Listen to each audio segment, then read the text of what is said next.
Hi, good morning, everyone. Our motivational topic is about be a blessings to others.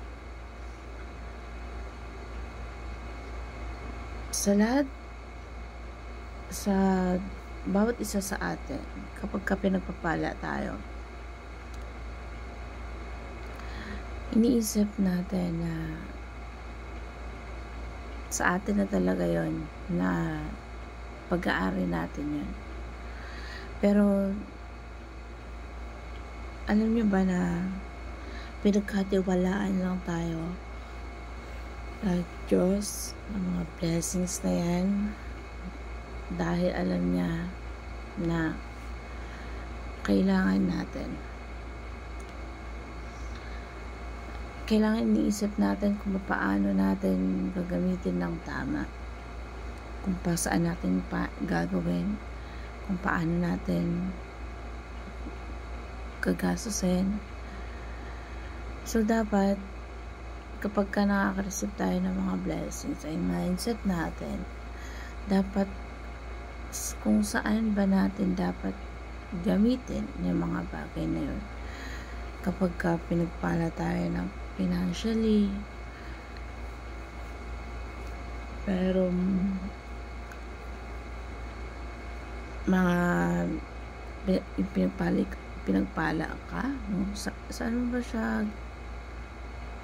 gagastusin? Isipin mo ba na para sa sarili mong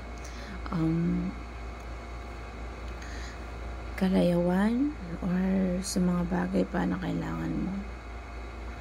Sa tingin mo kung ano ba yung karapat-dapat na pagkagastosan? At kailangan kasi kapag dapat isipin natin na wag yung mga bagay, yung mga financial na blessings na kuha natin ay hindi sa atin. Alam ng Diyos na kapag pinagpala ka, may kakayanan ka na gamitin pa sa mas iba pang bagay na pwedeng makatulong sa iba. Kaya pinagkakatiwalaan tayo ng Diyos na bigyan ng mga blessings na yan para sariliin or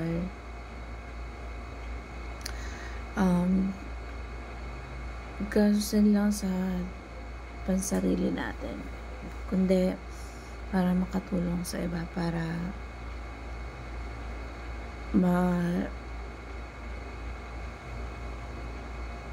purihan. Hindi kailangan sa pamilya mo lang, hindi kailangan na ginagamit mo lang yan dahil sa kagustuhan na maging masaya ka, kundi yun pinakamaganda at magandang impact ay yung dahil may kaya tayo nagkakaroon ng blessings. Huwag tayo maniwala na para sa atin lang talaga yan. Huwag mong isipin na kaya ka nagkaroon yan dahil deserve mo, kundi binigay yan sa'yo para gawin mo sa mas magandang purpose. I-meet natin yung expectations ng Lord na alam niya na kapag pinagpala tayo, alam niya na mas magagamitin natin to sa mas magandang bagay. So yun yung lagi natin i-goal every time na i-bless tayo. Huwag tayo maging makasarili, huwag tayo maging madamot sa iba, maging mapagpala sa iba. Kasi kapag bless tayo at mag-bless din natin yung iba, mas more na i-bless niya tayo kapag nakita ng Diyos yung pagpapala na binigay niya sa'yo. Nakita niya na ginamit natin yon sa maganda, mas i-bless niya ka pa niya dahil alam niyang mas gagamitin mo pa yun sa mas magagandang bagay. So, yun yung dapat nating maintindihan, na huwag nating hayaan na tumigil sa atin yung blessings. Maging daluyan tayo ng pagpapala. Kailangan mag-overflow yung blessings natin at huwag nating hayaan na kung ikaw ay blessed, be a blessings dapat. Hayaan, huwag nating hayaan na iisipin natin na kaya ka may blessings na ganyan dahil deserve mo yun.